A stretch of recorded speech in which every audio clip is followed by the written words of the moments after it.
Can Dangi pat? For Dangi, Sunday he'll be on our shores. He's a little bit weary. Snake out the front, he didn't want to go anywhere near that. He's happy with goats, buffalo, all the animals that he has in his village, but the possum he's a little bit weary of. Hopefully with a koala he might give him a bit of a pat. But Dangi's just doing a bit of a chat with Mel from Sunrise, and then he'll come over and he's gone meet the team. He's gone all meteor on us. Too big for his boots? Yeah. Dangi? Turned into a bit of a hero now, Dangi. We can't get him. No. He wants a Rolls Royce. Yeah.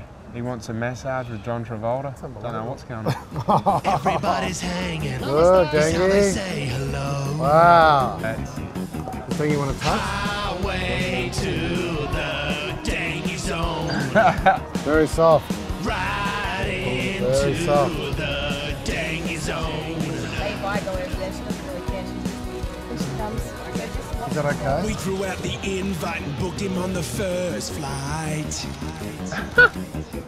He said Sydney knows where to have a beer for when I arrive. Yes. Big balls, Dangi.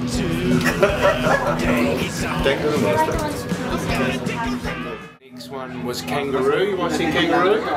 And there's the kangaroos down here now. So he's seen the kangaroos. I think he is. The first thing he said to me was the size of the kangaroo's balls. Kangaroo's balls big. Dangi, yeah, big, yeah, big balls. Dangi, Dangi, Dangi, Dangi!